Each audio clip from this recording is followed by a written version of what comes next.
말씀이죠. 오늘 설교의 제목 한번 따라합시다. 예수님의 예루살렘 입성. 예수님의 예루살렘 입성. 이것은 예수님이 어떤 분인지를 아주 잘 드러내주는 굉장히 중요한 사건입니다. 이 예루살렘 입성을 통해서 예수님이 어떤 분인지를 알게 되냐면요. 따라합시다. 예수님은 하나님의 아들이시다. 예수님이 예루살렘에 입성을 하시는 장면이 스가랴 9장 9절에 예언되어 있어요. 그 예언의 말씀대로 예수님이 예루살렘에 들어오시는 겁니다.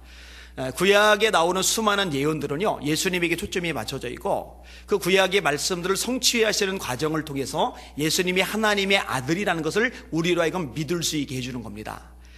사람들이 예수님을 고백할 때 이렇게 고백합니다. 다윗의 자손이여 우리를 불쌍히 여기소서. 다윗의 자손이여 우리를 불쌍히 여기소서. 이 다윗의 자손이라는 것도 하나님의 아들이라는 고백하고 연결이 되는데, 이사야 11장에 보면은 이새의 줄기에서 한 가지 싹이 나서 결실할 것이요. 이새는 다윗 왕의 아버지입니다. 그러니까 다윗의 집안에서 메시아가 태어날 것이 예언이 되어져 있는 거예요. 마태복음 1장 23절입니다. 보라, 처녀가 잉태하여 아들을 낳을 것이요 그의 이름은 임마누엘이라 하리라 하셨으니 이를 번역한즉 하나님이 우리와 함께 계시다 함이라.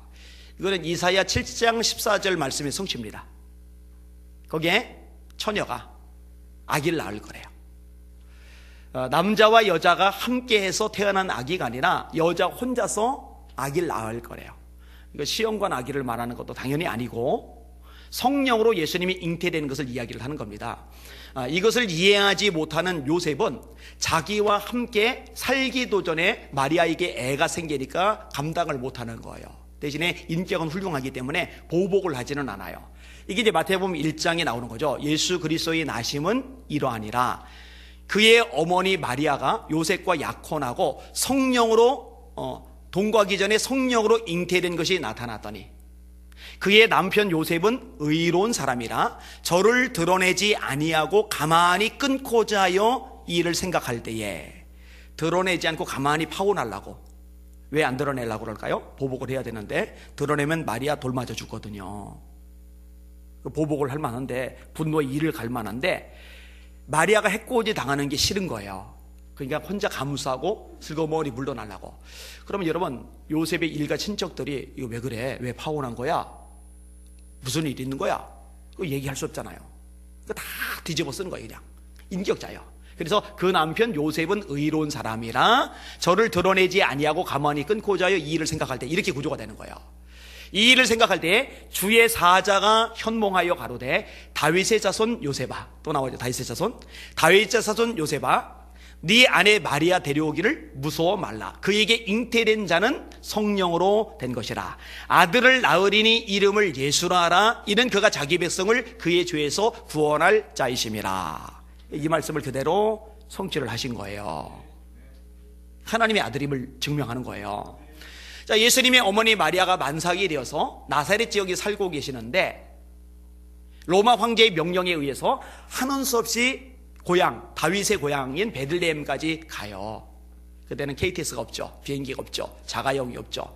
만삭된 몸으로 가는 방법은 딱 두 가지인데, 하나는 걷든지 하나는 말을 타든지. 근데 여러분, 임산부 배가 이게 애가 나올락 말락 하는데 그때 말을 타는 것도 보통 힘든 게 아니에요. 그때 걷는 것도 보통 힘든 게 아니에요. 로마 황제의 명령이 아니라면요, 굳이 그 먼 거리를 여행할 이유가 없어요. 근데 황제 명령을 어기면 안 되거든요. 하는 수 없이 명령에 따라서 베들레헴까지 갔는데, 우연이 아니라고 그랬죠. 제가 이 부분은 여러 번 얘기했어요. 로마 황제는 자기가 정치적인 목적을 가지고 그런 명령을 내렸는지 몰라도 하나님은 구약에서 예수님에 대해서 예언했던 예언의 말씀을 성취하는 도구로 로마 황제를 바둑돌처럼 쓰신 거라니까요. 미가서 5장 2절입니다. 유대 땅 베들레헴아, 네게서 내 백성을 다스릴 목자가 나리라. 그의 근본은 태초에 영원에 있나리라. 하나님의 아들은 반드시 베들레헴에서 태어나야 돼요. 나사렛에서 태어나면 안 돼요. 예루살렘에서 태어나도 안 돼요. 갈릴리에서 태어나도 안 돼요. 반드시 베들레헴에서 태어나야 돼요. 왜냐?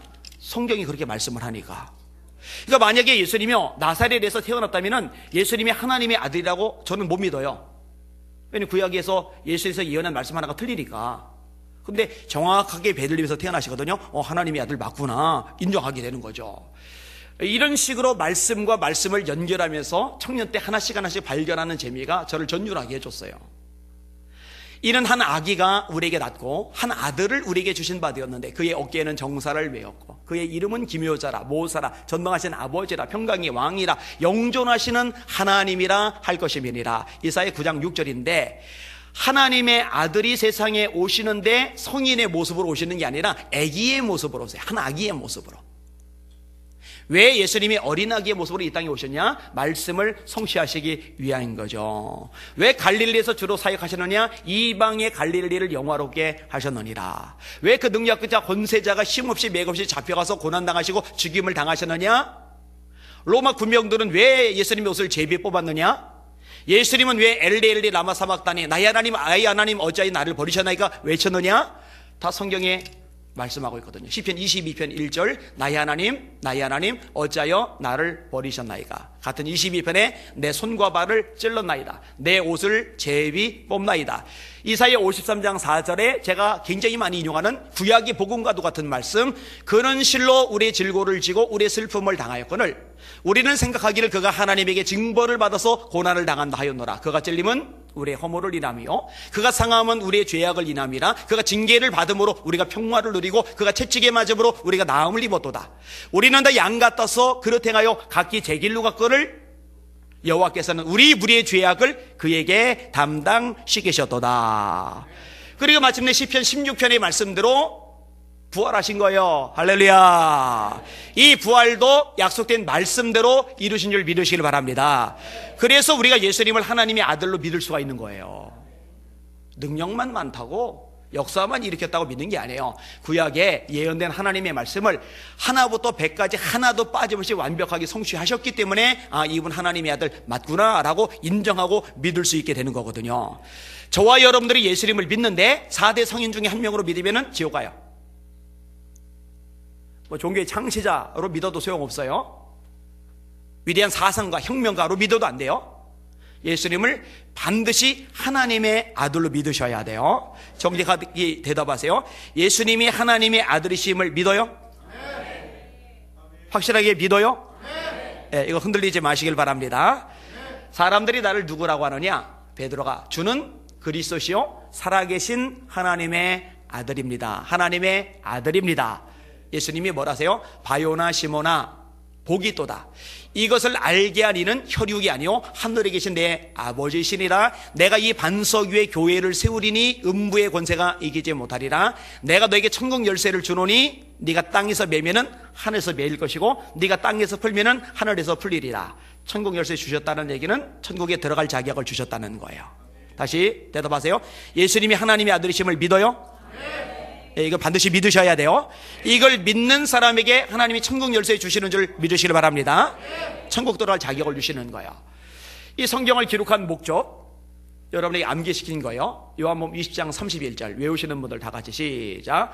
오직 이것을 기록함은 너희로 예수께서 하나님의 아들 그리스도이심을 믿게 하려 하며 너희로 믿고 그 이름을 힘입어 생명을 얻게 하려는 것이라. 왜 성경을 기록했어요? 너희로 예수께서 하나님의 아들임을 믿게 하려고. 요한복음에 나오는 7가지의 표적, 2장에 물을 포도주로 만드는 표적, 2장에 왕의 신하를 고친 표적, 5장에 38년 된 중풍병자를 고치는 표적, 6장에 오병이어의 기적, 무리를 걷는 기적, 9장에 날 때부터 소경된 자의 눈을 고치는 표적, 11장에 죽은 지 나흘 된 나사로를 살리는 표적. 이 7가지의 표적의 목적은 뭐냐? 예수님이 하나님의 아들이심을 믿게 하기 위한 기적. 따라합시다. 표적은 목적을 가진 기적이다. 기적은 그냥 말 그대로 기적이에요. 근데 표적은 목적을 가진 기적이라는 뜻이에요. 그래서 요한복음에 나오는 7가지의 기적을 가리켜서 표적이라고 그래요. 7가지의 표적. 어떤 목적을 가진 기적이냐? 예수님이 하나님의 아들이심을 믿게 하려는 목적을 가진 표적, 기적. 그래서 7가지 표적이라고 이야기를 끄집어내는 겁니다. 자, 한번 더 따라합시다. 예수님은 하나님의 아들이시다.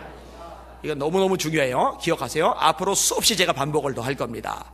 자, 오늘 예루살렘 입성을 통해서 예수님이 말씀을 성취하시는 하나님의 아들임을 드러내주는 거예요. 또 하나 뭘 드러내주느냐? 예수님이 승리자라는 걸 드러내주는 겁니다. 따라합니다. 예수님은 승리자이시다. 예수님이 입성하세요.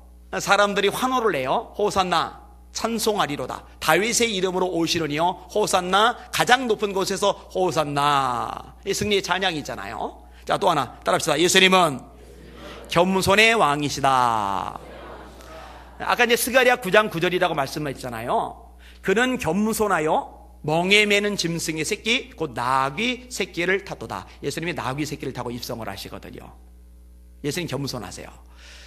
예수님이 당신에 대해서 묘사하는 구절이 있어요. 그 중에 하나가 이겁니다. 나는 마음이 온유하고 겸손하니 내게 나와 내게 배우라. 그러면 너희가 쉼을 얻으리라.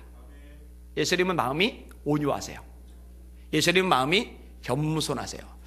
여러분, 이 온유하지 않은 사람은요, 건들면 터져요. 이거는 근데 누구나 똑같아요. 근데 예수님 봐요. 뺨 맞죠? 갈대로 머리통 맞죠? 채찍으로 살점이 뜯어지죠? 조롱하죠? 침 뱉죠? 근데 예수님이 능력이 많으시니까 그 십자가에 못 박힌 거 따위 이거 확 우두두두두 다 뽑고 나와가지고 그냥 너는 침 뱉었지 2대, 넌 욕했지 1대, 너는 저주했지 50대. 얼마든지 그러실 수 있어요. 근데 예수님이요 잠잠하세요. 그것도 사실 말씀의 성취예요. 털 깎는 자 앞에 잠잠한 양같이 그 입을 열지 아니하였으며, 그 말씀을 성취를 하시는 거거든요. 예수님 온유하셔요. 예수님이 막 성질 부리고 막 혈기 부리고 막 멱살잡이하고 싸우는 거 성경에 안 나타나죠. 온유하세요. 온유하세요. 그 다음에 예수님은 겸손하세요. 겸손. 그는 겸손하여 멍에 매는 짐승의 새끼 나귀 새끼를 탔도다. 이런 거를 드러내는 거예요. 그러니까 예수님이 하나님의 아들이라는 거, 예수님이 승리의 왕이라는 거, 그러나 동시에 겸손의 왕이라는 것, 이런 예수님에 대한 정보를 그리고 지식을 정확하게 전해주는 핵심 사건 중에 하나가 뭐냐? 예루살렘의 입성이라는 거죠. 여러분, 신앙의 핵심은 뭐냐면요, 예수님이 누군지를 아는 거예요. 누구로 알아요? 하나님의 아들로 알아야죠. 그래서 요한복음 17장 3절에 보니까 영생은 가장 중요하잖아요. 영생은 곧 유일하신 참 하나님과 그의 보내신 자 예수 그리스도를 아는 것이니라. 예수님을 알아야 돼요. 그럼 신앙 성적은 뭐냐? 영적 성숙은 뭐냐? 따라합시다. 그리스도, 예수를 아는 지식에서 자라가라. 예수님을 아는 지식에서 자라가는 거예요. 오늘 아침에 남전도의 성경 공부에도 이 부분을 다뤘는데, 예수님 다 아는데 뭘 더 알 게 있나? 예수님 하나님의 아들이라며, 십자가에 죽으셨다며, 죽은 지 3일 만에 부활하셨다며, 승천하셨다며, 그 다시 오신다며, 그 정도 알면 다 아는 거지. 골로새서 공부를 지난번에 이제 마쳤는데, 이거 각권별로 공부하니까 너무너무 좋은 것 같아요. 거기 보면은 예수님에 대해서 그 안에는 지혜와 지식의 모든 보화가 감추어져 있느니라. 바다 얘기를 해요. 바다가 엄청 넓죠. 물이 엄청 많죠. 지구의 3분의 2가 바다잖아요. 근데 바닷물을 어떤 사람은 100양동이를 퍼내요. 어떤 사람은 1000양동이를 퍼내요. 어떤 사람은 대단히 10만 양동이를 퍼내요. 바닷물 다 퍼냈어. 그 바보 천지입니다. 그거 1000만분의 1, 억만분의 1이나 퍼냈을까? 그죠? 여러분, 우리 예수님은요 정말 크고 위대하시고 대단하시다는 거 깨닫으시길 바랍니다. 어마어마하세요. 제가 구약만 150번을 읽었잖아요.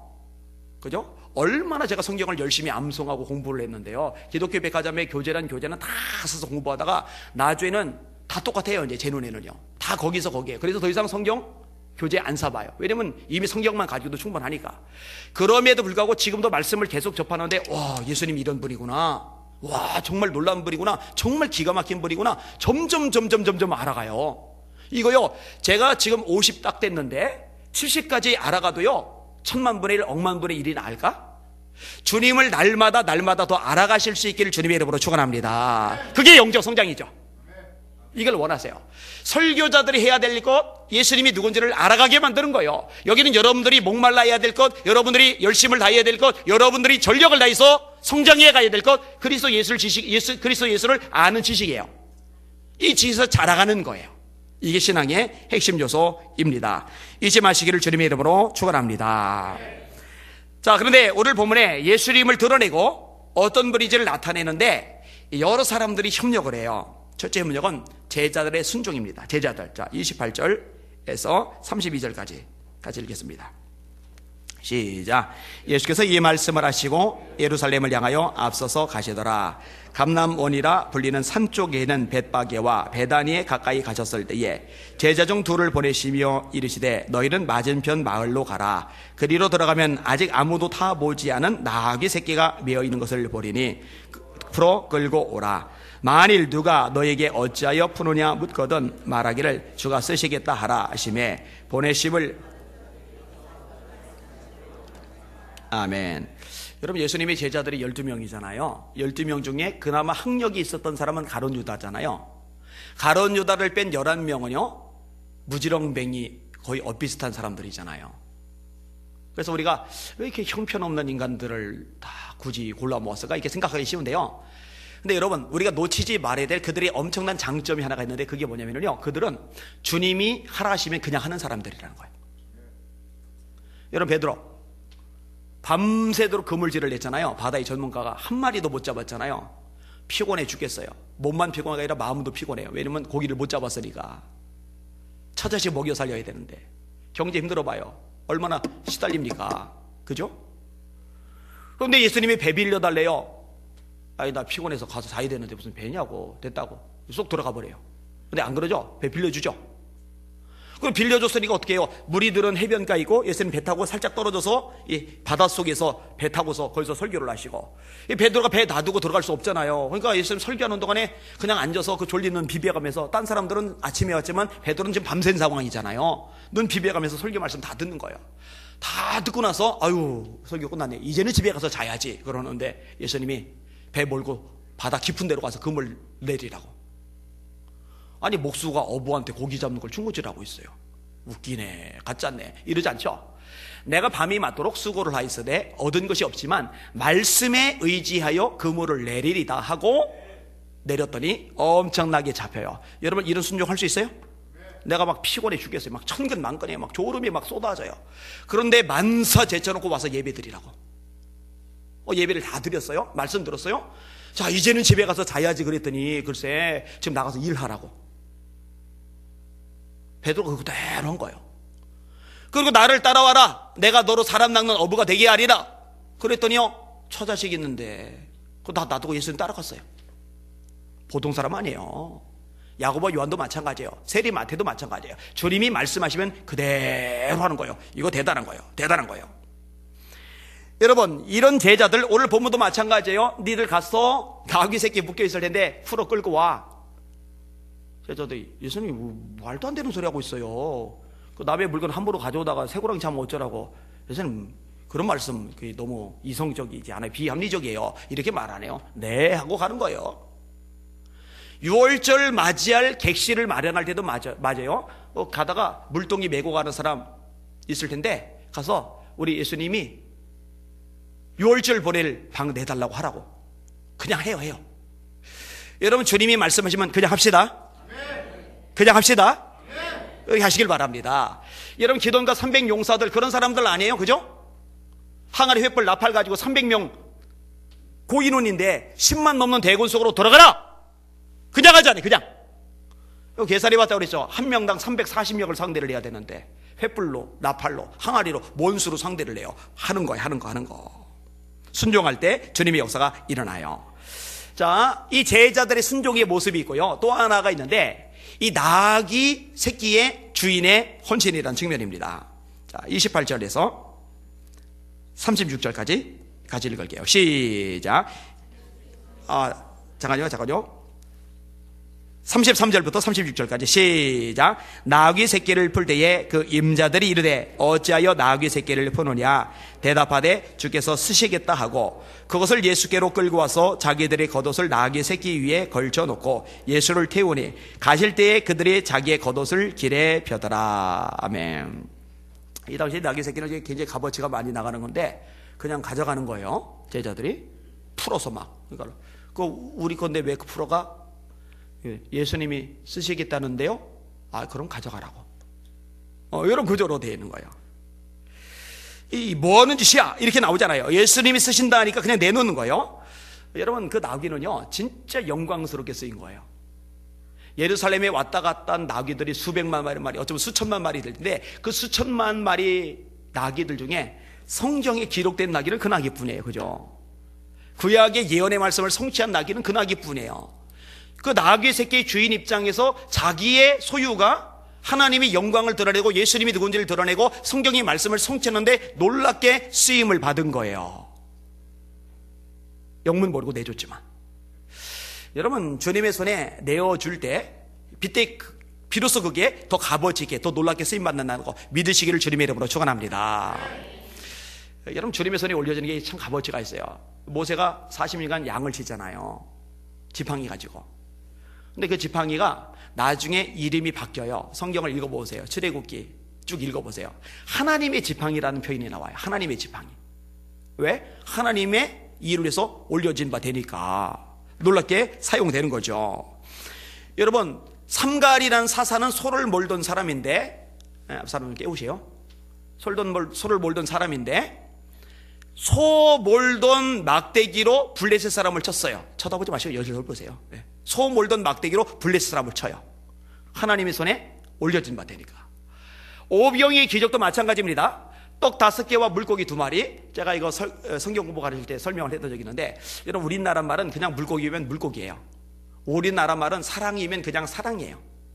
근데 히라버 또는 헬라어, 히라보 헬라어 같은 얘기예요. 이 헬라어나 헬라어는요, 굉장히 언어가 우리나라 말보다 풍부해요. 사실 뭐 외국 사람들 입장에서 보면은요, 우리나라 말도 굉장히 풍부합니다. 빨갛다, 레드, 빨그스름하다, 멀겋다, 빨갛다, 뭐 다양하게 표현되잖아요. 그죠? 이런 게 이제 어려운 건데. 자, 사랑이라고 말할 때 우리는 사랑이잖아요. 영어는 그냥 러브잖아요. 근데 히라보 헬라어로 보면은요, 필리아가 있고 스토로게가 있고 에로스가 있고 아가페가 있어요. 스토로게는 혈육 간의 사랑, 부모가 자식 사랑하는 거, 자식이 부모 사랑하는 거. 필리아는 우정, 남자들 간에 또 여자들 간에 친구들 간에 그 사랑을 말하는 거예요. 그 다음에 에로스는 이성 간의 사랑, 사랑하는 여인이 생겼어요. 사랑하는 남성이 생겼어요. 그 다음에 아가페는 하나님의 사랑, 제한이 없는 사랑, 조건이 없는 사랑. 그러니까 성경에서요, 사랑이라고 말할 때 의미가 달라요. 예수님이 네가 여기 있는 사람들보다 나를 더 사랑하느냐 할 때 처음 2번 질문은 아가페로 질문을 했고요, 마지막 3번째는 필리아로 질문을 해요.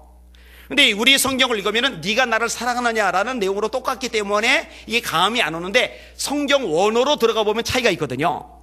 마찬가지로 이 물고기란 말도 우리는 그냥 물고기인데, 히라보는 원어상 상품 가치가 있는 큰 물고기를 나타내는 단어가 있고, 상품 가치가 없어서 어부들이 버리고 간 것을 여인들이 주워다가 절여가지고 가난하니까 그런 거 주워서 먹는 거예요. 그런 물고기를 표현하는 게 있고, 근데 어린아기가 예수님에게 가져왔던 떡 5개와 물고기 2마리를 할 때 그 물고기 2마리는 상품 가치가 없는 형편없는 물고기를 말하는 단어거든요. 이게 이제 언어를 알면은 이제 의미가 더 분명하게 다가오는 거죠. 그렇게 형편없는 물고기, 어부들이 버린 물고기에 가난한 아낙네들이 주워서 소금에 절여서 먹는 가난한 자들이 양식인 물고기, 그게 주님의 손에 들여진 바 되니까 어마어마한 군중, 여자들 빼고 아이들 빼고 남자 어른만 5,000명이 되는 이 군중들을 다 배부르게 먹이고도 12광주리가 남잖아요. 주님의 손에 올려드리는 게 최고 복이라고 생각을 합니다. 저는 제 자신도 마찬가지라고 생각을 해요. 제가 허물 많고 나약하고 부족하고 실수도 연약함도 한계도 많이 가지고 있지만, 주님의 손에 드려진 바만 제대로 되면은요, 얼마든지 기가 막히게 놀랍게 쓰임 받을 수 있다는 거 손톱만큼도 의심하지 않아요. 그 여러분들도 마찬가지라는 거 잊지 마시길 주님의 이름으로 축원합니다. 여러분들이 가진 건강, 시간, 재능, 물질, 여러분의 목숨까지 다 예, 주님의 손에 기꺼이 주님이 원하신다면 예, 주님 마음대로 쓰세요. 내 건데 이게 아니라 주님 마음대로 하세요. 할렐루야. 이게 지혜로운 거죠. 이게 복이 있는 거죠. 자, 이런 자세, 이런 태도, 이게 이제 하나님의 역사를 이루는 거예요. 예전에 인용했는지 잘 모르겠는데 용종교에서 있었던 일이에요. 한국전쟁 때, 6.25 전쟁 때 공산당에서 교회가 불탔어요. 성도들이 많이 죽었어요. 근데 이제 나중에 다시 돌아왔는데 불탄 교회당을 지어야 되는데 성도들이 많이 죽어서 성도들이 적고 가진 게 이제 별로 없는 거예요. 근데 이제 교회는 지어야 되는 거예요. 온 성도들이 힘을 모아 건축하기로 결정하고 예산을 세웠는데 시멘트, 목재, 자갈 등 건축 자재의 예산이 나왔어요. 자재만의 예산. 근데 예산이라는 것도 실제 필요액이 못 미쳐 막막한 실정이죠. 근데 이 교회에 나오는 아이 중에 15살 된 성욱이라는 아이가 있어요. 이 아이의 부모들은 죽었어요. 순교를 당했어요. 근데 건축 자재 중 돌에 대한 예산이 나오자, 시멘트, 목재, 자갈 중에 이 돌에 대한 예산이 나오자, 이 돌 부분은 내가 감당해야지. 이 참 대단해. 15살짜리가 어떻게 그런 생각을 할까? 근데 본인은 돈이 없잖아요. 아버지, 엄마도 없으니까. 그럼 이 돌을 어떻게 마련할까? 산에서 자기가 돌을 직접 주워오기 시작하는 거예요. 부모들이 없으니까 일을 해야 돼요. 그러니까 11시까지 일을 해요. 그리고 밤 11시에 그 어두운 밤에 산에 가서 돌을 주는 거예요. 한 번에 많이 못하니까 몇 개씩 이렇게 주워다 넣는 거예요. 몇 개씩. 이거를요, 매일 해요. 아버지, 어머니, 제가 부모님 대신 예배당 건축하는데 참여하고 있습니다. 이렇게 울면서 그 일을 한 거예요. 얼마나 했느냐? 3트럭 분량만큼 했어요. 그 와중에서요, 머리털이 다 빠졌어요. 왜냐면 그냥 들기 힘들 때는 머리에다 이렇게 메고서 머리에다 이렇게 올려놓고 그리고 잡고서 이렇게 올렸는데 이 돌이 머리에 닿으면서 이게 위가 스치면서 이게 다 빠져버린 거예요.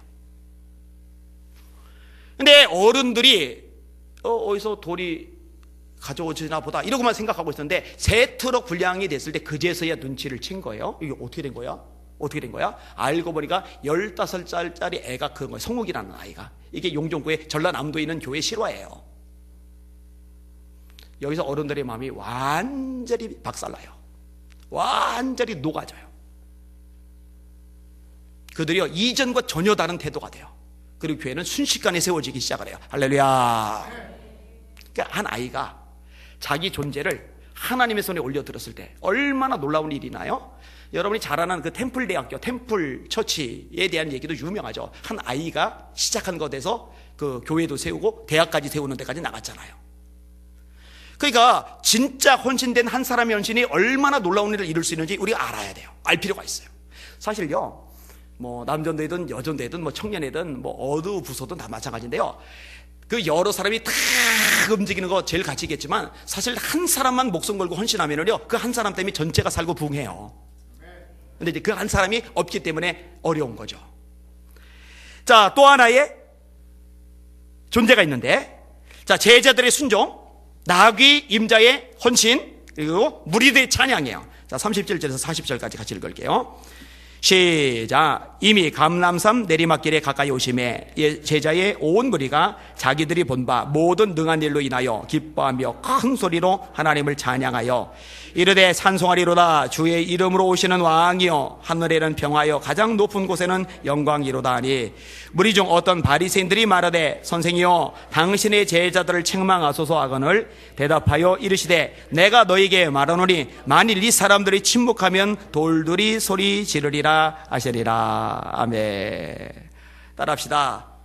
큰 소리로 하나님을 찬양하여. 한 번 더 큰 소리로 하나님을 찬양하여. 질문. 여러분, 아까 찬양 인도자들이 앞에서 찬양 인도할 때 정말 전력을 다해서 큰 소리로 하나님을 찬양하셨습니까? 앞으로 정말 큰 소리로 전력을 다해서 찬양하시겠습니까? 네, 하나님은 그렇게 찬양 받으셔야 될 분입니다. 아멘. 그 농구장 같은데, 야구장 같은데, 축구장 같은데 가서 막 응원할 때 막 경기에서 막 소리 지를 때 막 와, 여자아이들이요 남자친구하고 싸울 때보다 더 큰 소리가 나와요. 목이 터져라고 나와요. 그죠? 근데 운동 선수를 향해서는 그렇게 열광적으로 하는데 우리 예수님이 그깟 운동선수 하나만도 못한 대접을 받으셔요. 어떻게 하느냐? 찬양할 때 얌전 떨고서 그냥, 아니면 입 다물고.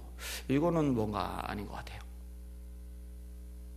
제가 박수 칠 때 저 북쪽에 있는 통통한 친구 얘기 종종 하잖아요. 그 친구 등장할 때 얼마나 열광적으로 박수를 합니까? 대충 박수 치면 곡사포 맞아 죽잖아요. 그거 볼 때마다 속이 타는 거예요. 우리 하나님이 그 북쪽에 있는 통통한 친구보다 박수를 덜 받으셔야 될 만한 이유가 손톱만큼이라도 있는가. 그래서 제가 그런 얘기를 했어요. 연예인보다, 정치인보다, 세상 어느 누구보다 하나님께 영광의 박수 올릴 때는 손바닥이 터지라고 박수를 치라고. 근데 아까 찬양하다 말고 하나님께 영광이 박수 할 때 우리 성도들이 그렇게 박수 치나? 제가 뒤에서 보니까 잘 안 들리거든요. 이거 고쳤으면 참 좋겠는데. 아멘? 하나님께 찬양할 때는 전력을 다해서, 하나님께 박수할 때는 손바닥이 터져라고. 나는 타고난 게 얌전한 섹시 타입이라 그렇게 박수 치는 거는 체질이 안 맞는데요. 그런 소리 하지 말고 평상시는 체질대로 하세요. 대신 하나님 앞에서는 체질이고 뭐고 다 내려놓고 하나님 앞에 전력을 다해서 찬양하고 박수하는 여러분들 되시기를 예수님의 이름으로 축원합니다. 난리가 나가요. 기뻐하며 큰 소리로 하나님을 찬양하고 막 난리가 나가요. 그러니까 바리새인들이 듣고서 거슬려 죽겠는 거예요. 저 사람들 좀 책망 좀 해주세요. 예수님이 뭐라 그래요? 이 사람들이 잠잠하면 돌들이 소리 지를 거야. 우리 예수 믿는 게 성도들이 찬양할 때 잠잠하면요, 이 대리석들이 찬양할지도 몰라 이게. 혹시 대리석이 찬양하는 거 듣고 싶어서 찬양을 대충 하는 건 아니죠? 대리석 따위가 감히 입 벌리지 못하도록 뜨겁게 찬양하는 여러분들 되시기를 주의 이름으로 축원합니다. 자, 예수님이 어떤 분인지를 드러내는데 합작. 제자들의 순종과 나귀 새끼 주인의 헌신과 무리들의 찬양. 참 아름다운 한머리를 이루어요. 그런데요, 이렇게 막 흥겨움 속에, 이렇게 요란함 속에, 이렇게 기쁨 속에 가던 분위기가 갑자기 뒤집어지면서 예수님의 탄식, 예수님의 눈물이 등장을 해요. 그게 이제 마지막 뒷부분인데, 자, 말씀같이 읽을게요. 41절에서 44절까지 읽을게요. 시작. 가까이 오사 성을 보시고 우시며 이르시되 너도 오늘 평화에 관한 일을 알았더라면 좋을 뻔하였거니와 지금 네 눈에 숨겨졌도다. 날이 이를지라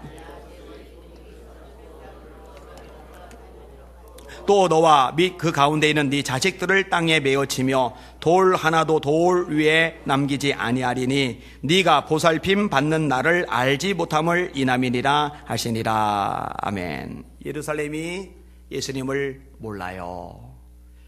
예루살렘에서 수많은 무리들이 예수를 못 박아라, 예수를 처형하라, 이런 군중들로 돌변해요. 그리고 그 예루살렘이 하나님의 심판을 받게 돼요. AD 70년에 디도 장군에 의해서, 베스파시안 황제의 아들인 디도 장군에 의해서 예루살렘이 함락을 당합니다. 그 베스파시안 황제의 아들 디도는 나중에 티토스 황제가 되죠. 그리고 유다의 가장 마지막 전투, 최후의 전투, 마사다 전투. 제가 하도 오랜만에 가서 성지순례 또 가야 되는데, 하여튼 수없이 반복해서 가봐야 되는데, 그래서 자꾸 공부를 해야 되는데, 대학원 때 갔었어요. 근데 기억은 나요. 마사다 전투 했던지요. 거기서 다 죽어요. 그리고 나라를 빼앗기고 2000년간 떠돌다가 1948년도가 돼서야 2000년 만에 영국 영에 의해서 이스라엘 나라를 회복을 하죠. 왜냐하면 이스라엘은 사라지면 안 돼요. 보통 나라들은 한 200년 나라 이러면 나라가 유지가 안 돼요. 사라져요. 정체성이고 뭐고. 1000년 지났는데, 1000년 동안 나라 없었는데 나라가 회복되는 나라가 역사상 없어요. 근데 이스라엘은 2000년 동안 나라를 빼앗겼는데 나라를 회복해요. 왜냐하면 성경의 예언대로 되는 거예요. 이스라엘은 사라지면 안 되게 돼 있어요. 성경상. 아무튼 이것을 예수님은 미리 보시는 거예요. 네 자식들을 땅에 메어치며 돌 하나도 돌 위에 남기지 아니하리니 이는 네가 보살핌 받는 날을 알지 못함을 인함이리라 하시니라. 예수님 이걸 보시면서 우시는 거예요. 예수님을 모르는 사람들 때문에. 여러분, 저와 여러분들의 마음도 여기에 가 있어야 돼요. 제가 전에도 말씀을 드렸어요. 좋은 차 타고 좋은 집 살고 명품 백 걸치고 그거 부럽다 하지 마시고, 그거 안에 예수님이 없으면 그 사람 지옥 갈 사람이에요.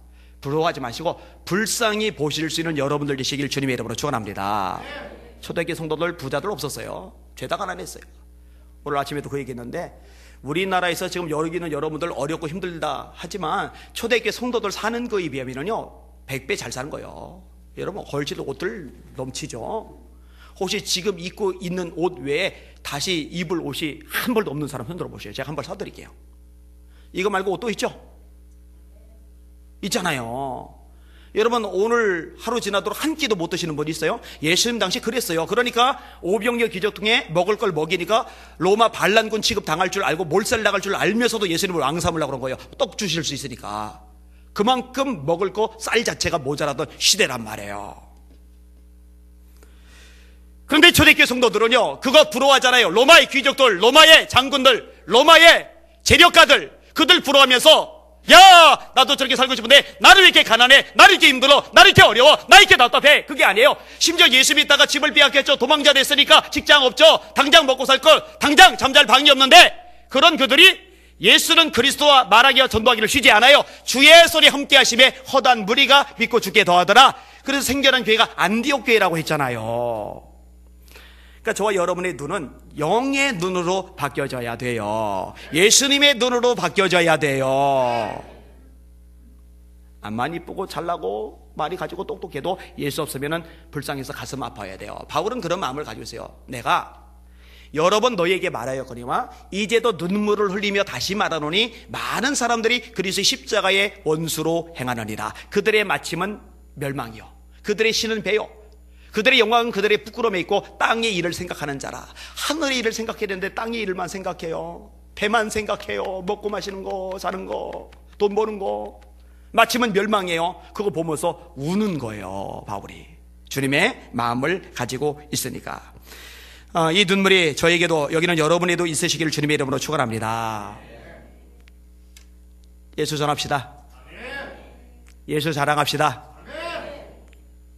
예수 생명 심어주는 저와 여러분 되시기를 주님의 이름으로 축원합니다. 그게 저와 여러분이 존재하는 목적이잖아요.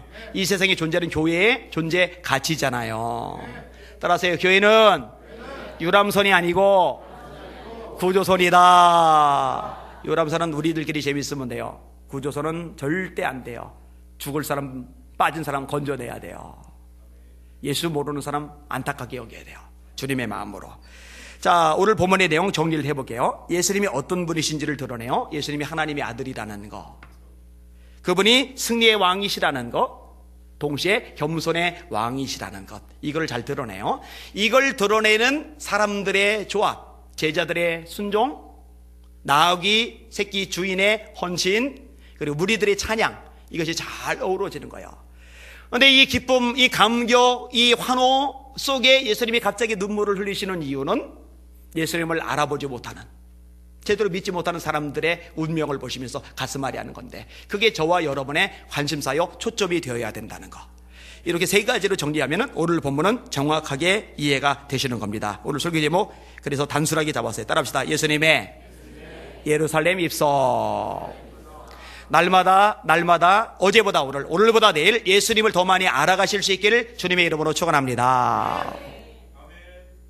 그 예수 사랑하고 예수 자랑하고 예수 전하는 것. 그래서 예수 믿는 성도들 보면은 예수님 빠지면 껍데기가 남는 사람들로 가득한 교회, 이게 진짜 멋진 교회, 좋은 교회, 주님이 찾으시는 교회의 모습이겠죠.